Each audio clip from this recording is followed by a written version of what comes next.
de conversar con un testigo, actor, intelectual de todo lo que ha significado, por lo menos las últimas 4 décadas, en la opinión, el estado de humor, los condicionamientos y las tribulaciones, como diría el joven Gonzalo Fiori de la Argentina, que es Roberto Bachman. Hola Roberto, ¿cómo estás? Carlos Márquez te saluda, estoy con Raúl Varela en el piso.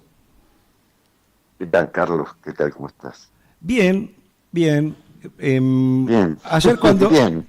Sí, ahora vamos a eso, pero primero nosotros hacemos una pequeña eh, semblanza de las personas Sí, con las que hablamos. Vos sabés que nos pasó algo que creo que es un hallazgo en este momento del mundo.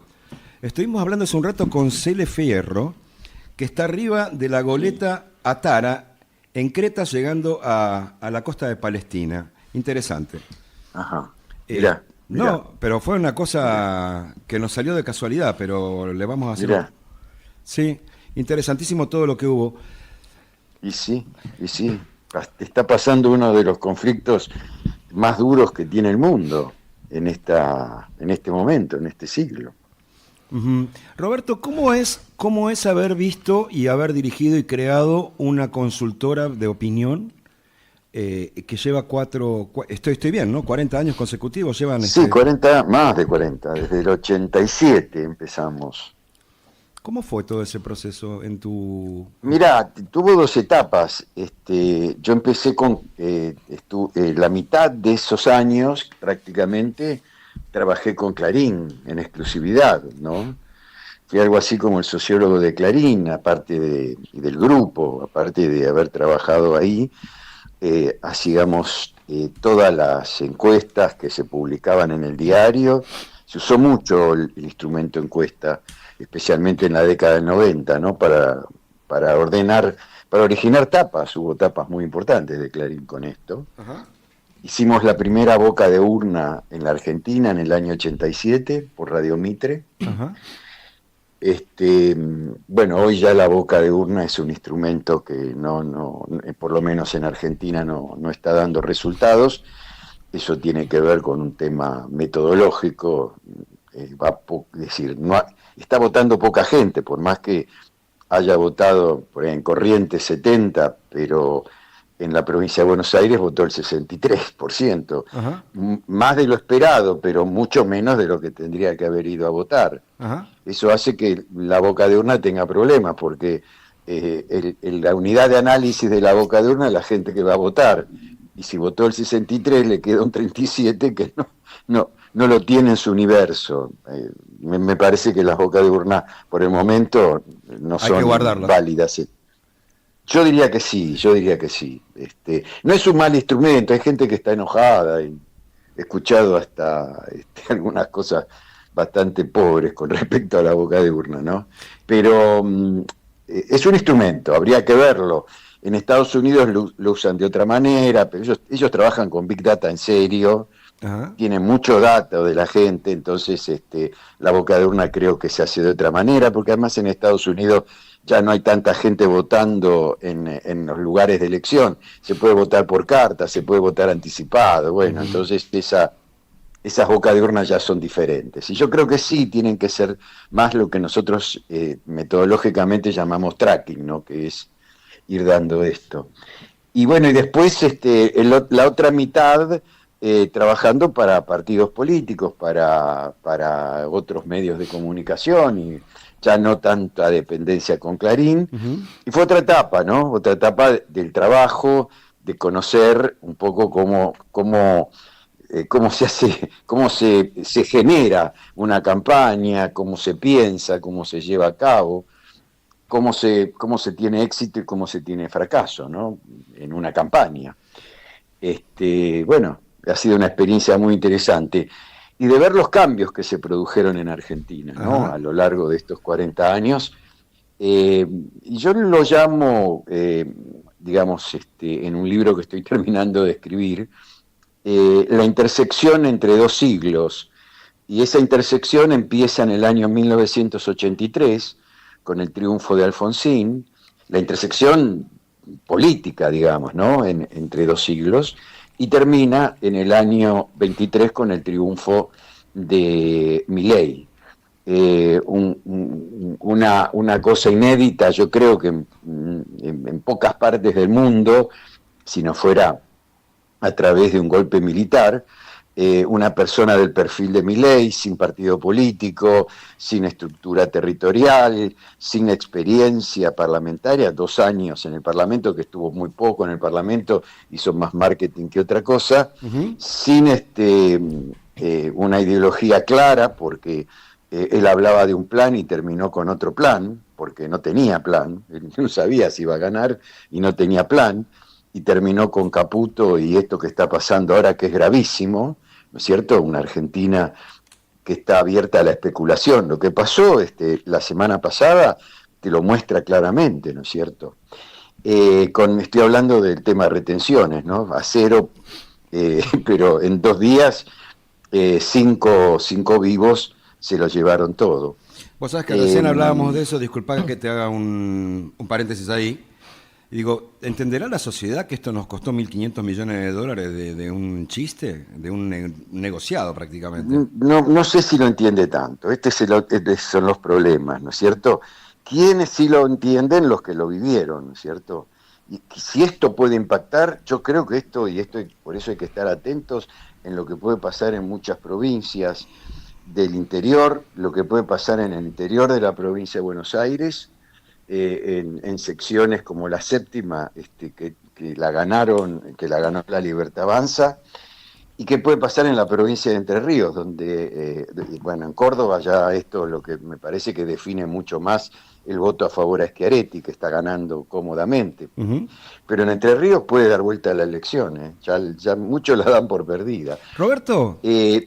Generó en quien entiende esto, para la gente le generó mucho más impacto el tema de las coimas, Campañolo, el 3%, Karina Alta Coimera, etcétera, que el tema Libra, que la gente mucho no lo entendió. Una pregunta, digo, corregime con toda libertad, nosotros aprendemos de las personas todo el tiempo, sobre todo de las que llamamos, si no, no las llamaríamos. No, lo digo en serio. Aparentemente faltan 4 semanas para que se vote en la Argentina.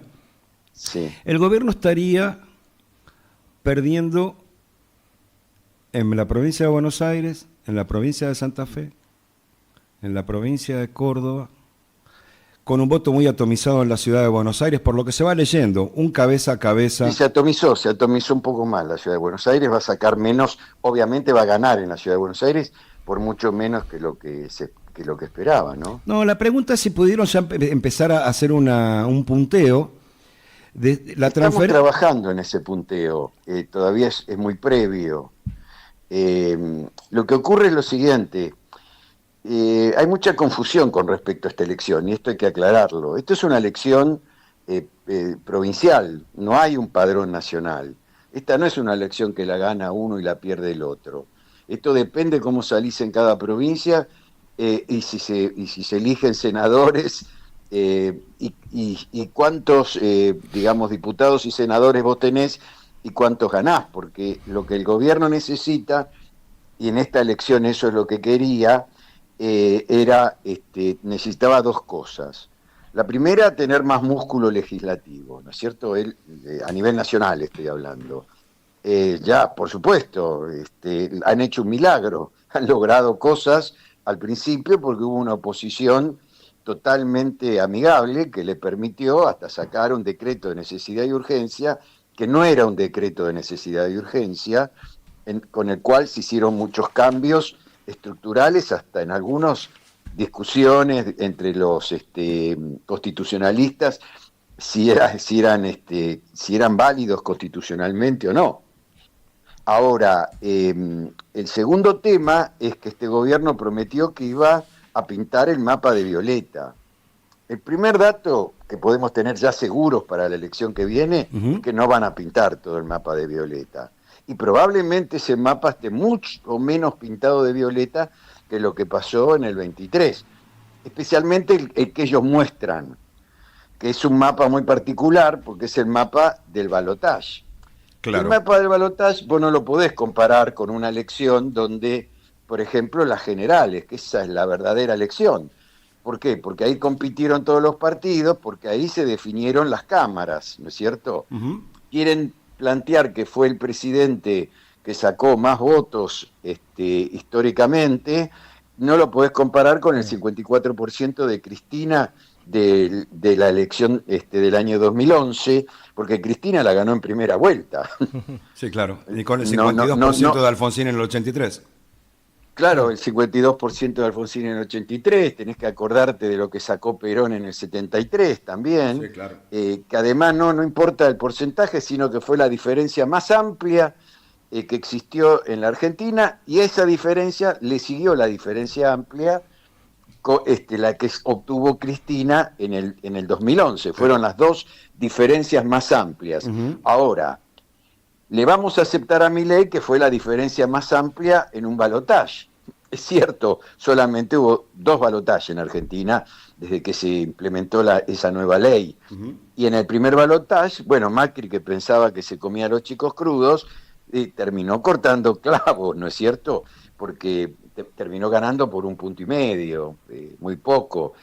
O sea que hubo mucha gente que, digamos, no peronista, que se rebeló contra la posibilidad de Macri, cosa que no pasó con Milei. Tengo una pregunta que viene a colación de lo que acabas de explicar, de la reseña que hiciste.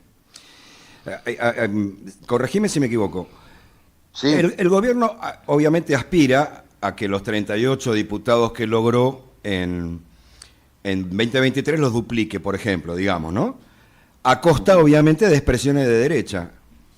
Se ocurriría. Claro. Ahora, la pregunta es, todo indicaría que lo que va a crecer es la oposición en serio en el Congreso. No, es que este es el tema.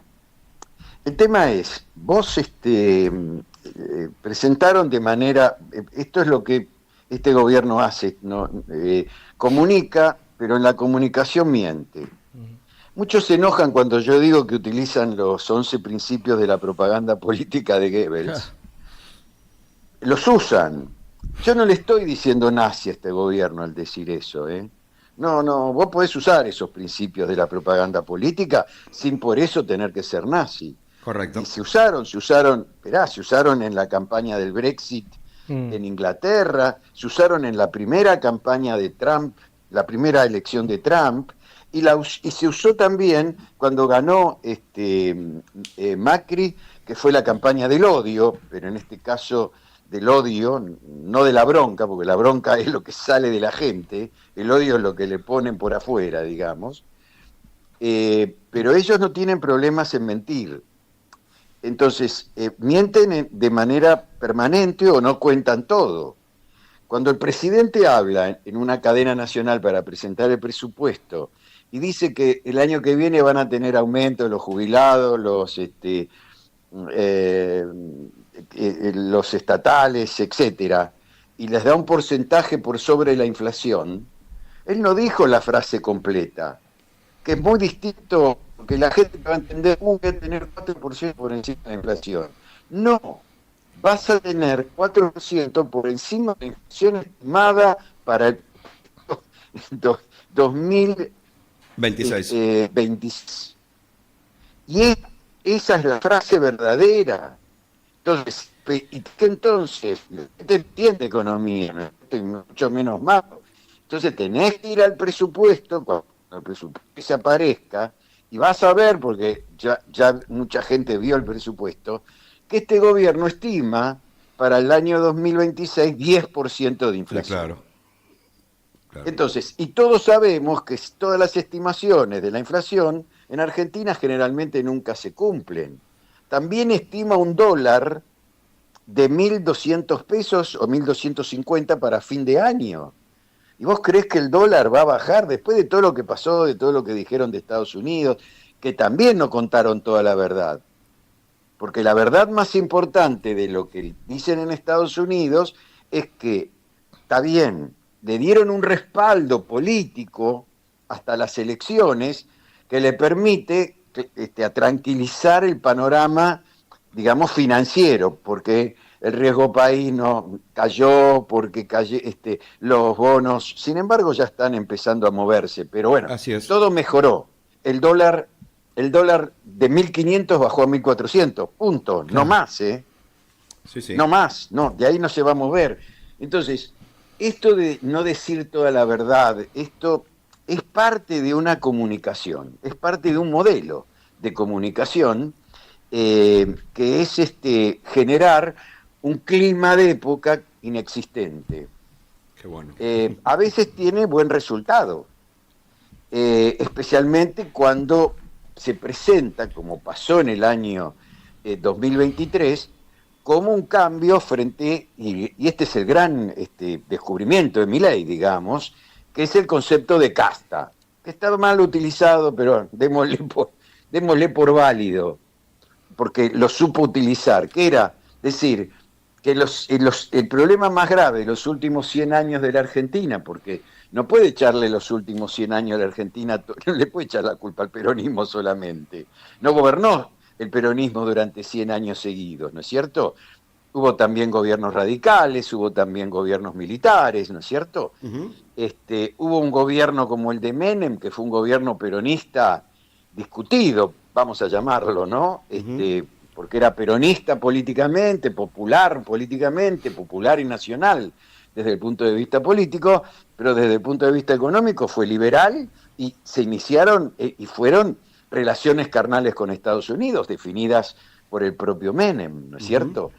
Entonces, pero inventan este concepto de casta, que es la casta, ¿qué es? La casta es la política, la corrupción, los que nos llevaron a esta... Y encima inventan un enemigo que es la madre de todos los enemigos, es la creación del mal, que se llama kirchnerismo.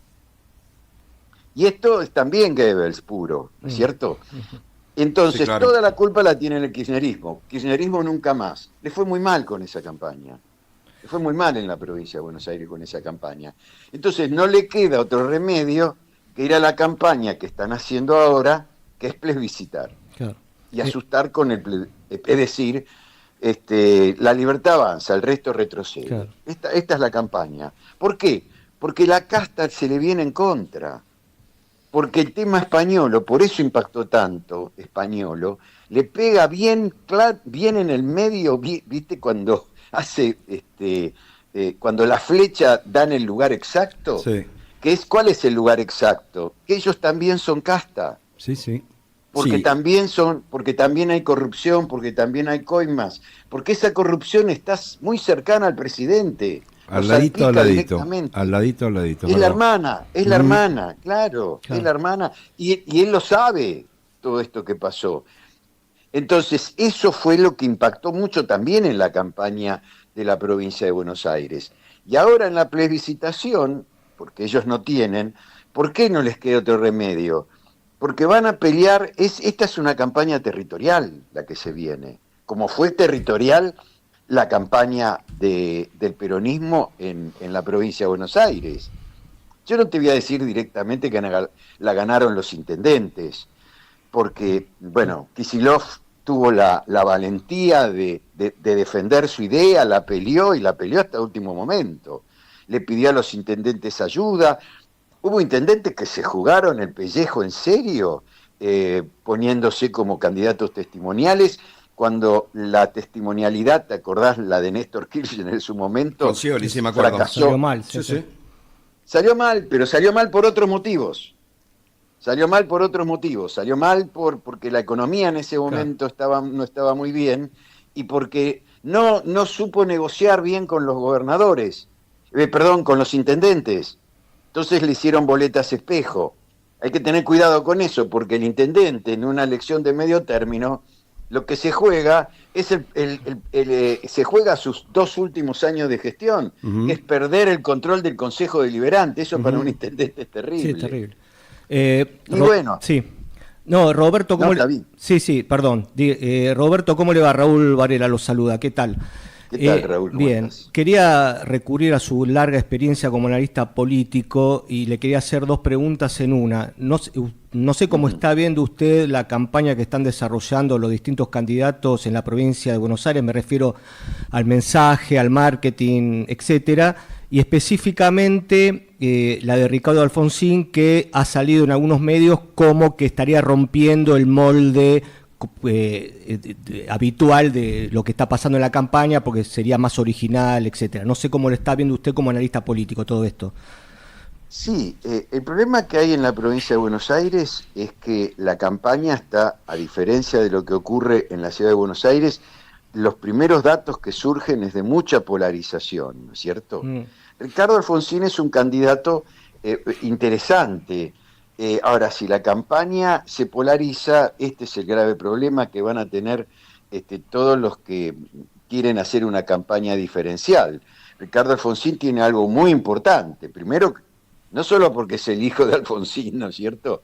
Sino porque Ricardo Alfonsín, el hijo de Alfonsín, tuvo que renunciar a la partido, Unión claro. Cívica Sí, sí. Radical. Pero lo hace como, no porque quiere ser candidato y quiere ser senador, lo hace como un acto político al ver lo que pasó, el radicalismo del cual él se alejó por la convención de Gualeguaychú, ¿no? Por Sí, eso sí. se acercó. Cuando él vuelve de España y cuando ocurre la derrota y tiene que volver de España y ve a los radicales con peluca, eh, se va, se va del radicalismo, renuncia al radicalismo.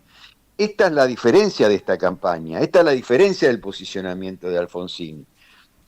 Habrá que ver el resultado. Ahora es duro, hay que esperar más encuestas, recién empezamos a medir, la gente todavía no está entendiendo Claro, sí, mucho sí, sí. de esta elección. Piensen que, claro, acá hay un tema complejo, ¿no? Entonces el voto tiende a repetirse, ¿no? Sí, claro, Porque claro. fueron muy cercanas las elecciones, del 7 de exactamente. septiembre al 26 de octubre es un mes y Sí, medio, no es tiempo para nada. cambios, es verdad. No hay mucho tiempo para cambios porque funcionó como una especie de paso. Esto Qué es bueno. el desafío que tiene Ricardo Alfonsín. Ojalá lo pueda llevar a cabo. Él tiene que diferenciarse y lo está haciendo, lo está trabajando. Ya por lo que vos me decís, Sí, se ha diferenciado. Pero bueno, el tema es que hay que vencer al DONT claro. en una campaña donde el peronismo va a hacer mucha fuerza por llevarse puesto todo, quiere repetir la elección, quiere repetir, no quiere ganar por mucho más, pero tampoco quiere ganar por mucho menos perder. Por supuesto que lo están ayudando las macanas que se mandan enfrente, que también los errores propios juegan, ¿no es cierto? O sea, esto que ha molestado a muchos productores, porque el negocio de los granos, especialmente soja, maíz, trigo, es el negocio de las grandes, de las grandes cerealeras, que son las que venden, las que tienen cuenta abierta para venderle.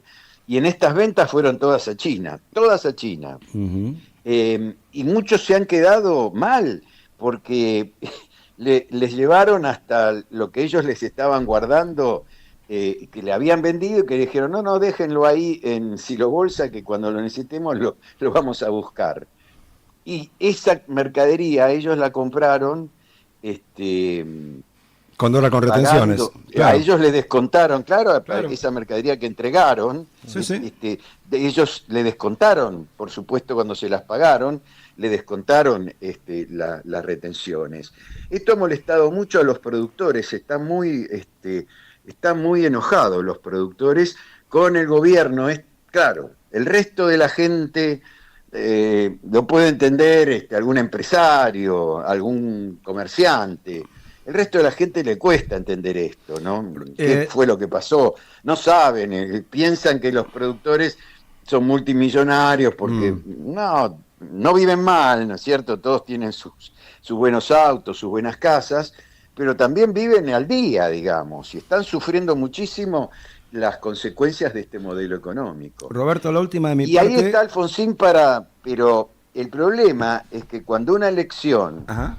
se se centra en un aspecto plebiscitario, porque el gobierno está plebiscitando, fue a plebiscitar su gestión, la llevó a lo nacional en una campaña que es sumamente territorial.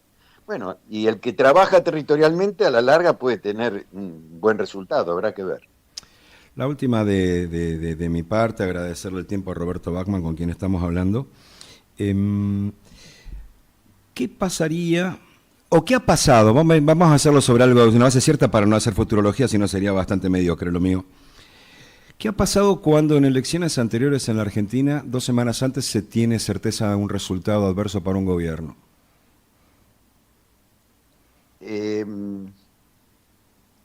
Estoy apelando a tu memoria, ¿eh? Pobre. Difícil. No, porque no, él sabe por qué se lo estoy preguntando, Raúl. Sí, hay promesas de Estados Unidos, de acá y se cae como un castillo de naipes. No, pero siempre, claro, puedo contar muchas historias al respecto, ¿no es cierto? ¿Cuándo se supo claramente que un gobierno podía perder en Argentina? Esto pasó en el 2001, claramente perder, ¿no? En septiembre, esto pasó en el 2001, cuando la convertibilidad estallaba, ¿se acuerdan?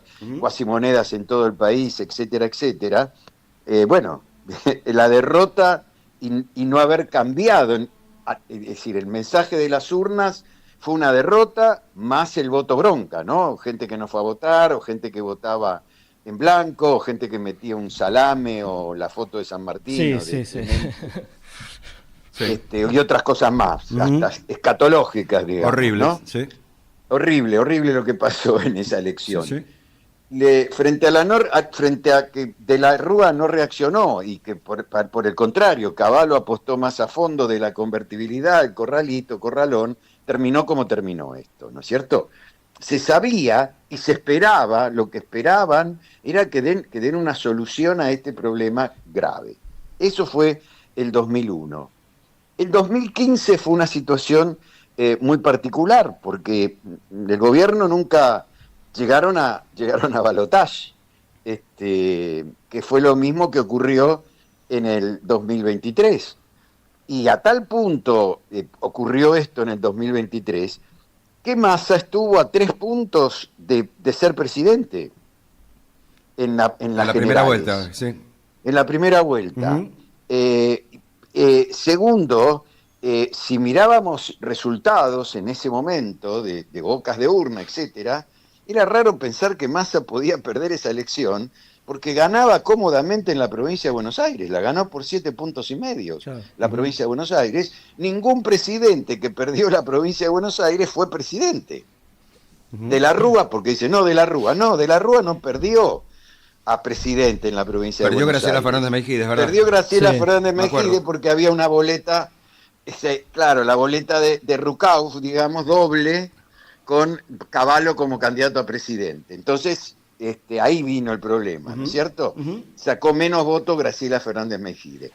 Entonces, ¿dónde se supo con claridad que podía perder? Bueno, acá vino la discusión. En el año 2019, ahí sí hubo una situación muy particular. Las encuestas de las PASO, porque el problema fue en las PASO, daban, por lo menos las encuestas que se hicieron en las que yo participé, ¿no es cierto? En la cercanía del comando de campaña de Alberto Fernández, le daban una cómoda ventaja que oscilaba entre 14 y 18 puntos, terminó en 16. Sin embargo, el sábado de la mañana se publica una encuesta en la tapa del New York Times que en el balotaje, que en la PASO de esa elección iba a haber un empate técnico. Entonces, cuando pasan este tipo de cosas, ¿qué ocurre? La opinión pública se tensa, pero no solo se tensa la opinión pública, hasta se empieza a dudar de las encuestas propias, hasta empieza a haber presiones de todo tipo. Bueno, esto fue, la boca de urna dio similar, en esa época todavía se podían hacer boca de urna, dio similar a lo que daba la encuesta de la PASO, y luego a eso de las 7 de la tarde, cuando empezaron a llegar los datos de las mesas testigos, se comprobó totalmente. Había sido una operación de Macri con sus amigos de Estados Unidos, etcétera, etcétera, para tratar de bajar ese número que era terrible, porque ese número terminó con la elección, a tal punto que el Fondo Monetario, que tenía que entregar 10.000 millones de dólares más, ¿se acuerdan? Sí. Vino a hablar con Alberto Fernández, no con Macri, que era el presidente, Sí, ¿no? es verdad. Donde Alberto Fernández ni los recibió, los hizo recibir en la UMED por Nicolás Trota, que en ese momento, en esa campaña, era el jefe de los equipos técnicos de la campaña. Lo recibió Nico Trota y les dijo, no, el presidente, el prepresidente Alberto Fernández dice que él personalmente no los va a apoyar, que no entreguen nada, después seguimos hablando. Y menos mal, hoy tendríamos una deuda de 10.000 millones de dólares más alta. Gracias. No, yo en realidad, ¿qué nos queda de todo esto? Que con Bachmann hay que hablar dos días seguidos. Porque, claro, porque ha estado en todas partes. Y todo. Yo no sé si sirvió porque pasamos por muchas cosas. Pero ¿sabes por qué sirve, Roberto? Porque nosotros sostenemos, algunos por edad incluso, que en la Argentina quedan, y hay un montón de personas que han sido testigos y confidentes del poder. Entonces, cuando pasa el tiempo, tenemos la suerte de contar con ellos activos, dinámicos, ágiles, y ven las cosas con una sabiduría en el tiempo que sirve muchísimo. Cualquiera que entendiera lo que la última parte de esta charla, lo que recién venías hablando, con relación a lo que pasó en septiembre del 2001, con relación a la PASO del 2019, podría mínimamente sacar el paraguas del placar para lo que puede pasar el 26 de octubre a la noche o el 27 de octubre a la mañana. Sí, claro. Bueno, para eso sirven estas charlas, Roberto. Después te mandamos el audio. Acá estamos frente a una realidad que no va a ser lo del 2021, porque la historia no se repite, eso es una realidad. Pero cuidado, porque Milei no tiene un núcleo duro de 30%. ¿Y esto qué significa? Que va a mejorar, porque él viene de, incluso se renuevan senadores que fueron obtenidos no 4 años atrás, 6 años atrás. Entonces, pero pintar de violeta, seguro que no. Un resultado a favor de él, hoy yo lo veo difícil. Esperemos un poco, tengamos en cuenta que las elecciones en Argentina en estos últimos años se definen entre los últimos 15 y 20 días. Muchísimas gracias, Roberto, que tengas un buen fin de semana y te vamos a molestar antes de las elecciones, ya te voy avisando. No, por supuesto. Gracias, chao.